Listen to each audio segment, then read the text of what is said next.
Welcome to the show. My name is AMENYAH. It's another episode of Coffee Break. Now, on today's episode, I'm so excited because the conversation is about to get very lit. So just brace yourself, wear your seatbelts because we are about to, go on a different gear.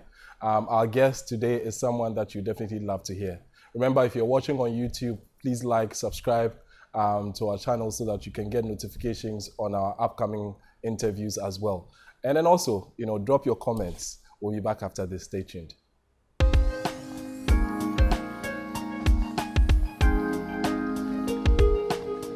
It's Coffee Break with Harold.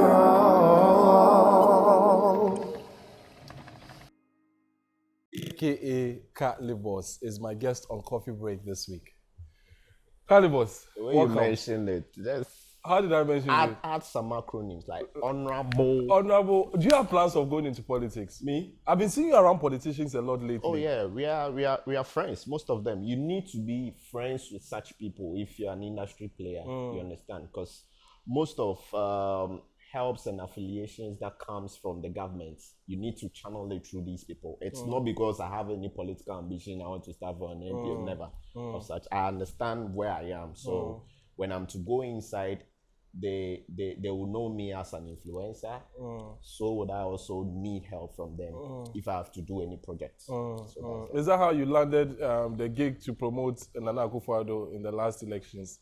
Well, that was more of a personal, choice with that, because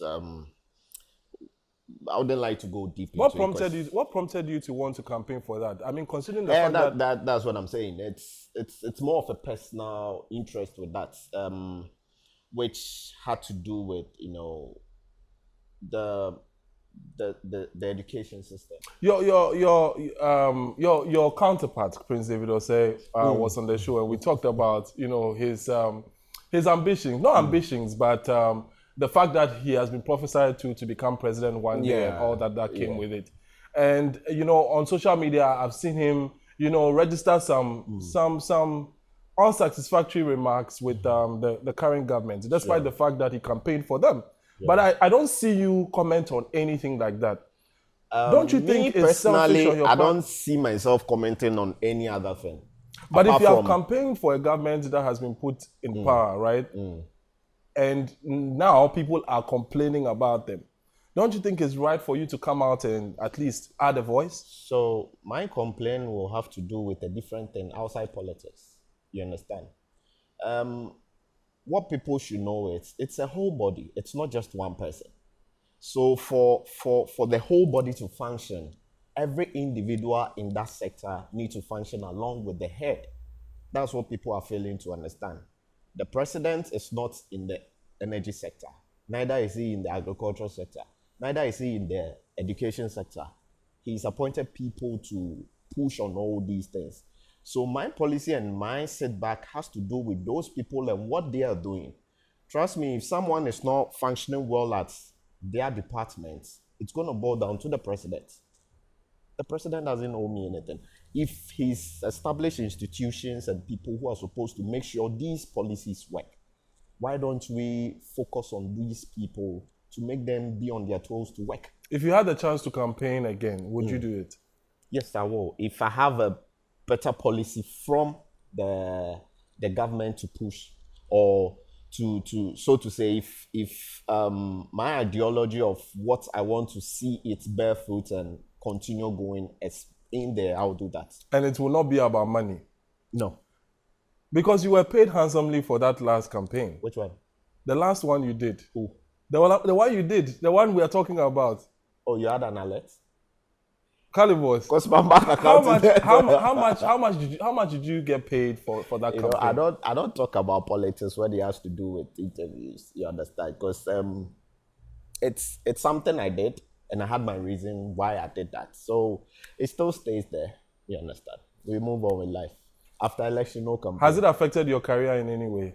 No, it doesn't affect any career in any way. My career has nothing to do with politics or how I campaign or anything. Because some have ventured into that field and it has affected their career. It depends on the people, you understand? It depends on the individual.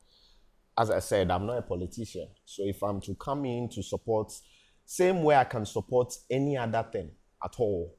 So the fact that it's had a portion to do with politics, that doesn't mean I can support any other thing at all. So it depends on how you support something and after what you do with it. If you still keep to it, if you're supporting something, you support it to see it win or yield results. So after that comes to bear, what then do you do? If it's not your sector, focus on your sector. So that's what I do. I go in to support on something. If it yields, better. I move on to what I'm doing and I stick to what I'm doing. So I'm not a politician. I understand that. Enough of that. Let's talk about Ghana comedy or Ghanaian comedy. There's a lot happening in Nigeria these days. A lot. It's like their industry has sped up to whatever degree, right? In the area of music, movies, and even comedy, right? What do you think Ghanaian comedians are not doing right? Okay, so as you categorized it, I'll speak in general terms. I wouldn't just go in comedy because maybe the fights that's going on in comedy wouldn't be the same fight or struggle in music. It all boils down to the people. We, the people. Just yesterday, I saw an interview of Trevor Noah interviewing Davido. And he said it there, that there's the gospel truth in what he said, and it's right there in your face. The support base is what is needed. Definitely, you can't compare the total people of Ghana to Nigeria. I mean, just Ghana is just the population of Lagos. So when he talks about numbers, numbers have to do with everything, and numbers is support. You understand? So when you have a greater people, a bigger number of people supporting one particular thing, everybody supporting it. And then you have the same greater number of people and you have 2 or 3 supporting one thing. You can see the difference, or you can tell the difference. It all boils down to our support base. Not that we don't do something good or we don't do something extra. We're all doing the same thing. They're doing music, we're doing music. Don't you think it's interesting that is this same Ghanaians who still support the kind of products that the Nigerians are churning out? Now, it boils down from that support base, it now boils down to attitude. Which is? Our attitude and our behavior. Now, I made a little survey, and it's crazy how Ghanaians has wove themselves into Nigerian music. And they say it's better than ours. What makes music better than ours? They have the same instrumental. They do the same lyrics. We do the same instrumental. We do the same lyrics. But then what then is the problem? It boils down to attitude. Nigerians will always support it, whether it's good or not. That's with them. Do you know the number of Nigerian songs that are so bad that you wouldn't want to listen to? A lot of it. But then everybody's rallying behind it, telling you that it's good. You buy into it. So you think Ghanaians will just support anything that is foreign? Yes, but than to support ours. That's the problem. That's the problem we face. And it's pretty wise to say nothing about this than to, because they'll put it in your face that it's not nice. What doesn't make it nice? It's our attitude to see. Nigerians have and exactly what Davido said in the interview. I'm going back to it. He said the diaspora, the people, he did a show in US and it was sold out. And the Nigerians in the diaspora actually went up to the DJs and give them money that they should play the video song when they are bringing bottles to them. Like they should play it total, like they should play the entire day, they should play the video song. And that's the support base I'm talking about. For a Ghanaian to fully go out to do that, they wouldn't do it, all because they are part of get the praise, and then I'll be the one who supports you, and I'll still be. What do I get? You understand? Nigerians will go out willingly to do this, and that's our problem. Our support base is very few, and we are not lots. We don't amount to the total numbers of Nigerians. But then when they say they're supporting you, you'll be surprised. I find it very strange, because I remember some years ago when we used to, I mean, in those days, A Stab in the Dark, Ripples, Who Killed Nancy, you know, that era, when Ghanaians used to patronize movies, Ghanaians used to buy cassettes, Kojo Entry, Daddy Lumba, and all these legends that we know about. So what has changed? So I can easily and vividly attest to the facts that technology and modernization and the involvement of people has brought to this. Now you're comparing those era to this era. Definitely, those era, you wouldn't go into what someone else is. You do yours before you go to others. Now Because you don't see what the next person is doing. exactly, or you even see what they're doing. The Nigeria had their same, movies, the old movies they did. You have the Mr. Ebus and those Sophias, they were there. But then Aki and Popo. Ghanaians weren't paying attention to them because we supported ours. We cherished our own. Yes. So the question is, what has changed? Is it not the same Ghanaians that we still have? No, that's what I'm saying. The involvement, our time. I'll say our time because those were those era. Now the modern world is coming to bear that the Nigerians are putting it in your face. Upa umpu, they are showing it to you. The Ghanaians are saying that we keep repeating our stories. We are not giving them quality. Because, I mean, anytime I bring this conversation up, and I've tried to hear from both sides, from the consumer side and then from the producer side, which is entertainers, right? Okay. And it's always like, you're not giving us our money's worth. So why should we continue to invest or patronize your work? See, it boils down again to a very big topic. The support base. You want something worth your money. It takes money to do it. Now, it got to a time those support base were cutting off. If I'm to say support base, the financiers who put in that big chunk of money. See, a Nigerian producer, recently I did a movie, my first Netflix movie that came on. We shot it in South Africa. And me as an actor, I was just sitting down and tallying and calculating people's expenses. Okay, you flew me, I'm sleeping in a 3-star hotel, not just me. You flew William Muchemba, Ramsey Noah. I was calculating, and this movie was made with lots of African country stars. Some from Tanzania, some from Kenya. I was calculating, and this is big chunk of money. This is big, not even to talk about our pay or even the crew. So this is big chunk of money. A Ghanaian investor wouldn't see the light of it. We don't push in our all. Nigerians will do that, knowing very well that they are going for a bankrupt. They are not going to get anything out of it. But then they are looking out for the nearer, future to use it as a portfolio to search in for bigger money to put in into a different production. But then ours has to do with the little we have. Let's try and make it work. And that's what it's been. Every effort or every movie that they say we don't put in, they don't give it our quality, whatever, we don't get our money worth. It's with what they have that they produce. When they go in to search for sponsors and all that, trust me, Ghanaian sponsors, it's so hard. You can attach to the fact. Go into any, I wouldn't mention any product or brand, and they will give you their product, forgetting that there's money that needs to be involved in the production and all this. It all boils down to this, lack of finance that we have in our industry. Trust me, if you are to get these funds coming in, we've done that before. Before the Nigerians blew up with their movie industry, they were looking up to our stories. They were looking up to Ghanaian movies. They were vividly picking movies from Ghana to do theirs as in Nigeria. But now they understood the fact that, okay, we have a bigger people, we have a bigger population. Let's pump in the money. The money the Nigerian government itself pumping into the industry, you'll be shocked. And there are lots. Now, Lagos, they have a lot of cinemas there. I understand that. They have a lot of cinemas. So now the government is pumping in money.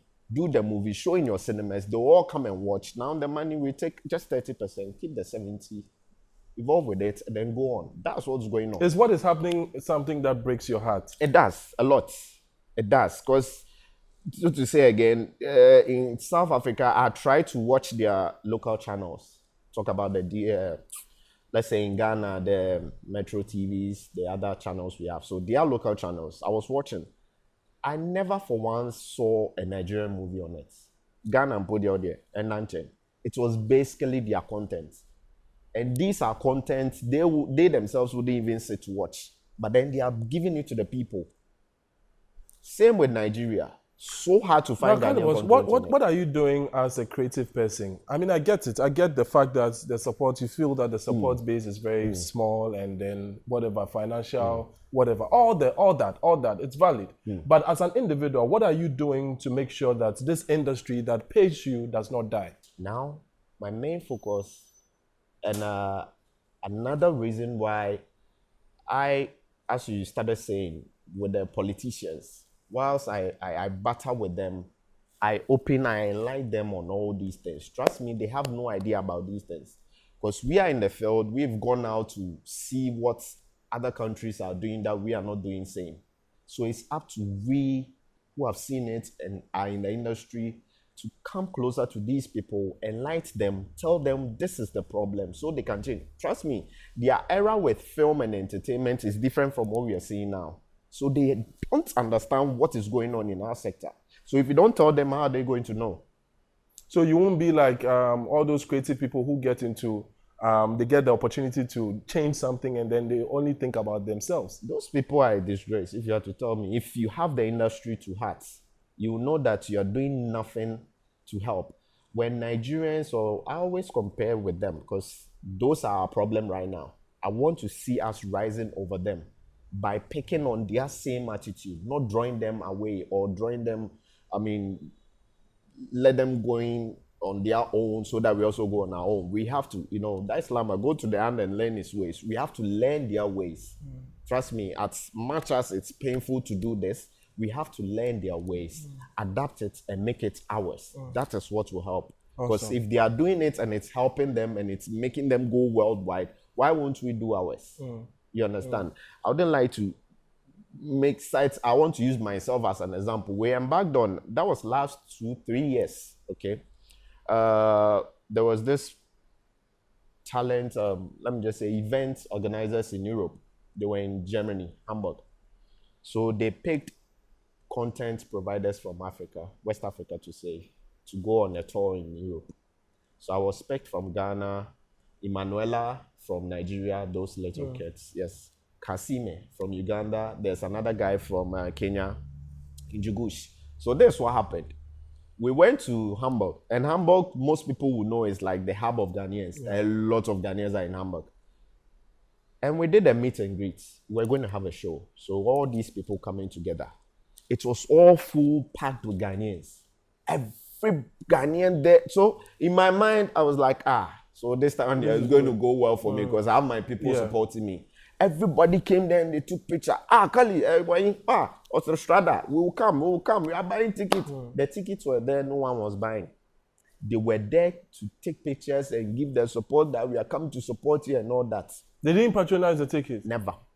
Now, there was just some few Nigerians who came through. They were the people who bought the ticket and some few Kenyan. A Nigerian man will come and will buy like 10.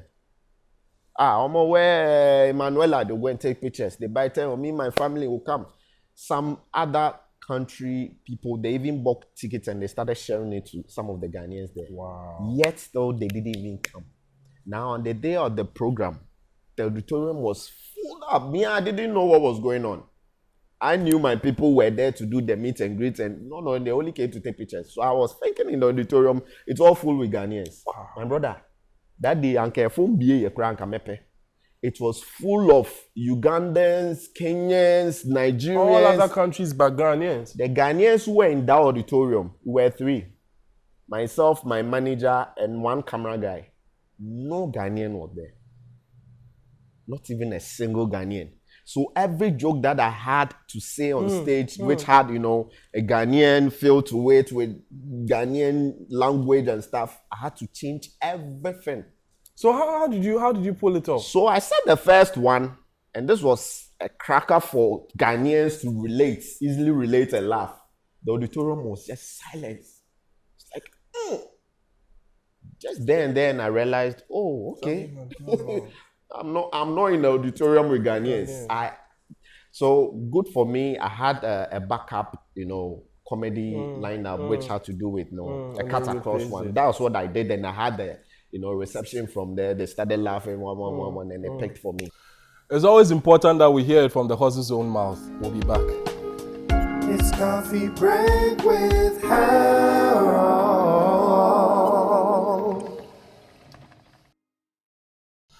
Welcome back to the show. Let's talk about skits. Skits is something that introduced you Yes, to the world. that's what I started with. Boys Casa was something that was very, very Exactly. popular. But you stopped. What happened? Well, I had a reason to do that because first of all, it's a comic act which I started, which is on the skit as you said, and I grew into it. I needed to professionally, welcome myself into the film industry because most directors who are approaching me was all based on comedy. And one man with Miracle Films, yes, he took a bold step to let me drift away from the comedy to do a serious drama, Which was? Kobolo. I co-starred with Emilia Brobe. Okay. Exactly. So Kumawood movie or Accra? it was a fusion of two. Okay. So he had a long talk with me. It was like he's never seen, and this movie was the first movie I ever watched in a cinema with people, and the audience actually, most of them came out crying. It was like they've never seen me this emotional, and I died in the movie. And before I died, the tears I shed and all that. So it gave me a wake-up call to actually pursue acting in a different realm. Go outside the skits. Go outside the funny, KALYBOS that people know to target other roles, which I started and I did perfectly. So that was one on the self, evolvement that I wanted to do for myself. And moreover, I felt after film school with that, I had people, young people who wanted to follow suit with what I did. So I started laying back and writing the script and giving them to film for me to see. So that was what I was doing. And I've enjoyed that laid back bit of it for a while. But then I want to recruit it and outdoor it in a different way that I'll get a lot of people biting into it. Many a time when people start off their career with a certain direction and they try to switch, they are not accepted. Yes, I wouldn't lie to that. Do you experience Yes, I anything do like that. I do that a lot. But then it's as I said, it's my self evolvement that I want to do. It's my self growth that I want to put out. What they will think or what they want.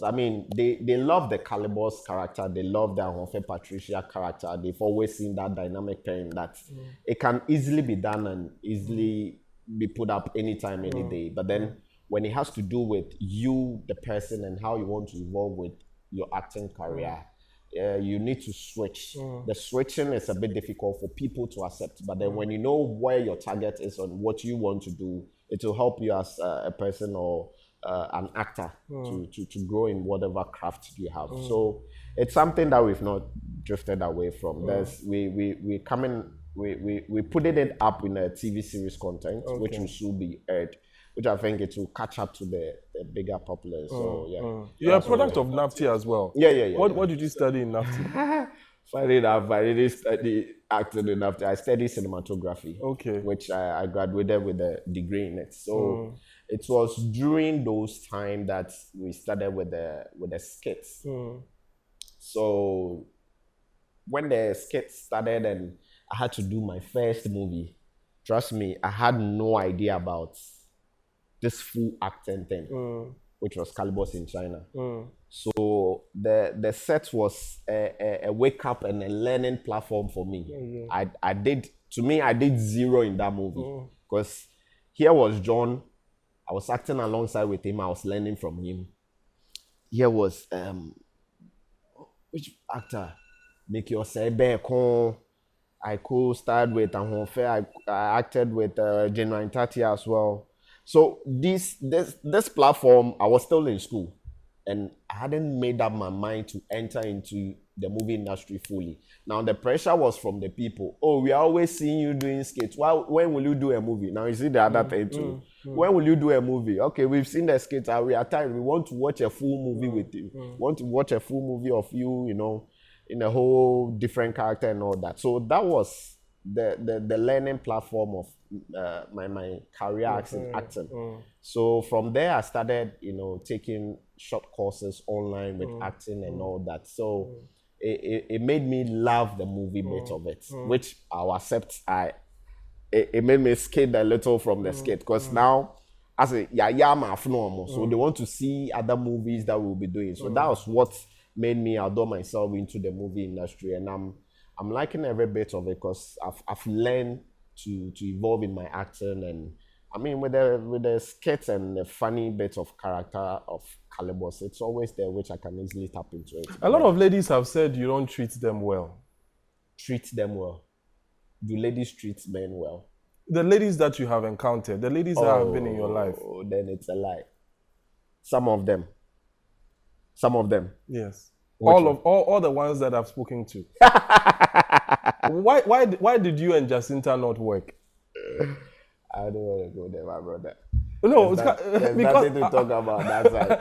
I'm asking this question because it's coming from a certain place. Well, it can. We all have histories. We all have, bad moments in relationships. I wouldn't say no one has ever had a perfect relationship.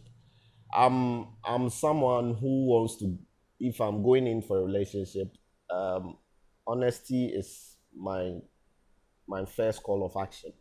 I'm honest about everything. So when my honesty is taken for granted, I mean, every relationship there's the bad side and the good side. Right now, you're where the gangster is because she said No, I'm not talking about her. Whatever she said is a cup of tea. But I'm saying with every relationship, there's the good side and the bad side. So when it goes sour, whatever you hear is the bad side, right? They never talk about the good side. So I'll talk about the good side of it. And how about Nikki Samonas? Why didn't you work? Oh, there's also the good side and the bad side. KALYBOS, are you a player? Football player, play number 7. KALYBOS, what is a player? Are you a player? A player in what? I'm a team player. I'm an industry player. Which player? Are you a womanizer? No, I'm not a womanizer. I'm not. Sorry. Thank you for coming on the show. Thank you. All right. Well, guys, we've been hanging out with Asante KALYBOS right here on the show. It's been an exciting episode. I completely enjoyed it. I hope you did too. As always, Coffee Break is brought to you by Virtual Hub Studios. My outfit is by Grandpa, located in Dansoman. You can hit him up on Instagram. His handle is @Grandpa Clothing. Okay, same time next week, we'll be back on your screens. Remember, if you're watching on YouTube, don't forget to like and share this video. And also drop your comments. Let us know what you think about this interview. And we'll definitely be back with more. Thank you for watching. My name is Harold AMENYAH.